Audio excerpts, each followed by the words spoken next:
Hello everybody, welcome to my YouTube channel, Homeopathy Super Sessions by Dr. Jagose. Today I'll be doing the second part of Robert's Chapter 22, Disease Classification. Well, in the last part, we had wound up that Hahnemann had classified the disease into four main groups. The first group was the mechanical group. The second one was the miasm, that is psora, syphilis, and psychosis. Now, so let us continue from here. The word miasm, which was responsible for the chronic disease to develop, was labeled miasm for the want of a better term by Hahnemann. So, the word miasm, which was responsible for all the chronic diseases to develop, it was labeled miasms because for a want of a better term. In fact, the German language and in Hahnemann's day, the word miasm properly defined the idea what Hahnemann had in mind.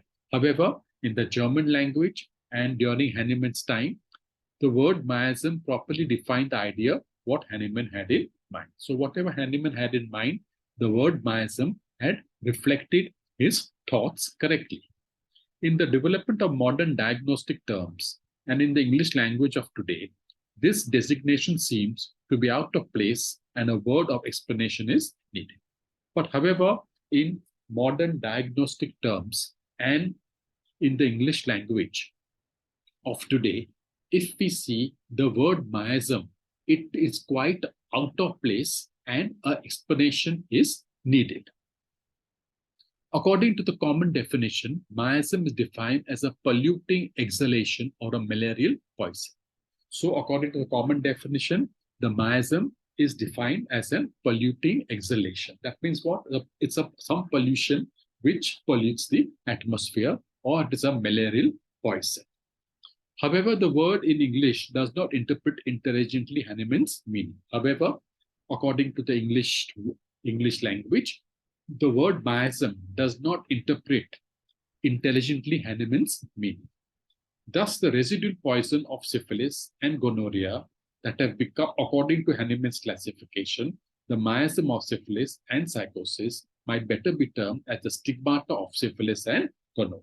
So, therefore, Robert says that the residual poison of syphilis and gonorrhea, so the miasm which was responsible for syphilis and gonorrhea, which had left some residual effect on the body, according to Hahnemann's classification, it was the miasm of syphilis and psychosis. But it might better be termed as the stigmata of syphilis and gonorrhea. What do you mean by the word stigmata? It means some residual effect which is there or which is brought by the miasm on the constitution of the individual or by the disease of the, or whatever residual effect of the disease has remained after the disease has been cured. That is the stigma.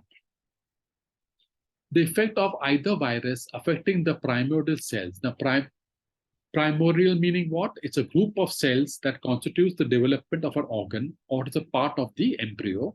It casts a stigma upon the developing cell. So the effect of either virus affecting the cells, that is the part of the embryo, it casts a stigma upon the developing cell. So the miasm or the virus, it affects the embryo and it causes a stigmata in the developing cell, or it causes some deficiency in the cell to develop. This stigmata may be laid upon by the constitution of an individual by acquiring the disease if the virus is not thoroughly eradicated from the system. So this stigmata or this stigma may be laid upon the constitution of the individual by acquiring the disease. So if the disease is susceptible, or rather the constitution is susceptible, then the individual will acquire the disease. And if provided the virus is not thoroughly eradicated from the system. So if the virus or if the miasm still lurks in the body, then it will have a stigma on the individual and some part of the disease will still remain. The word psychosis comes from the Greek word meaning fig. It has found a place in modern medical dictionary with several definitions, one of which is as follows. Hahnemann's terms for the constitutional effects of the gonorrheal virus. Alternatively, Hahnemann called it the figwort disease. So the psychotic miasm, it comes from a Greek word meaning a fig, and according to Hahnemann's term, he has termed it as the constitutional effects of the gonorrheal virus, or alternatively, the figwort disease. It was very easy for Hahnemann to trace the venereal relationship of the disease condition.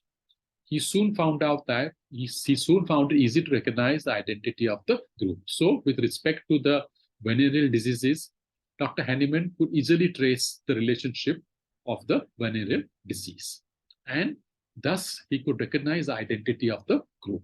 At first, he classified these under one head. Later on, Hahnemann divided the venereal miasm into two classifications: syphilis and psychosis, or gonorrhea.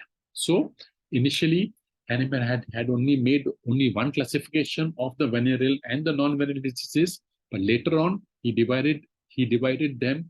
That is the non-venereal disease and the venereal disease. The venereal disease then classified or subclassified into syphilis and psychosis or gonorrhea. Let us now see some more information on psora. The great majority of disease conditions remain unclassified during Hahnemann's time. So, during Hahnemann's time, the majority of the diseases remained unclassified.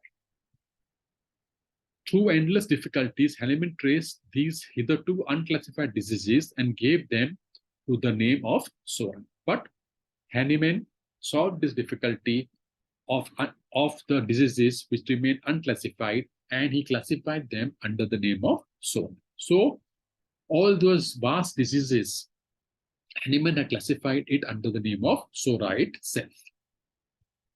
The word psora, which Hahnemann used to denote the third great miasm, is defined by the modern medical dictionary as follows. So, psora was the third great miasm, and the modern medical dictionary describes it as follows. It means scabies or psoriasis.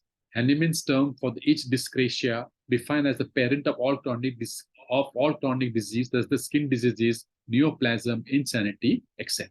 So, Hahnemann had termed it as the itch dyscrasia, or he said it is a parent of all the chronic diseases, especially the skin diseases, even neoplasm, insanity, etc.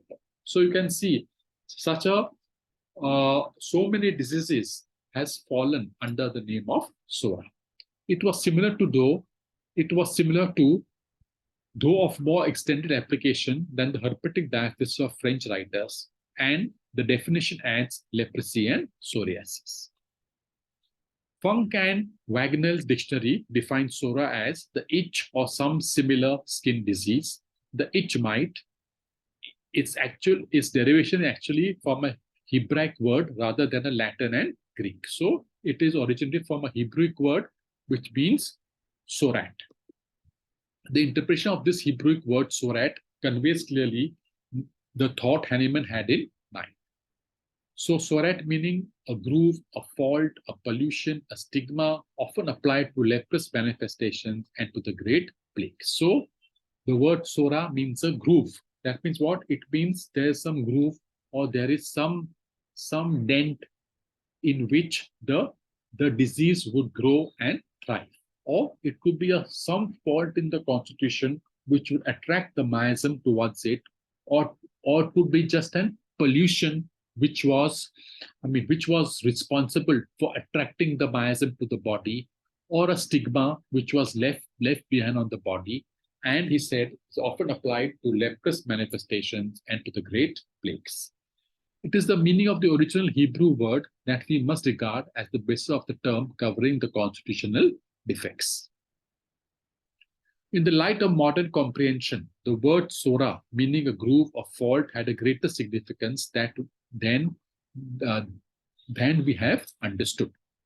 With our gaining knowledge of the so-called deficiency diseases, we are coming to realize that the lack of certain forms of food is the great common denominator of almost all the so-called psoric conditions. So with our growing knowledge, we come to know that the deficiency diseases are there because of certain lack of certain foods. And this deficiency disease becomes a common platform for the so-called psoric conditions to arise. plus a lack of imbalance in the equilibrium of health. So not only the deficiency plus a lack of balance in the equilibrium of health that manifests through a hypersensitivity of the impression causing functional disturbances. So not only the deficiency states, but also a lack of equilibrium of the state of health.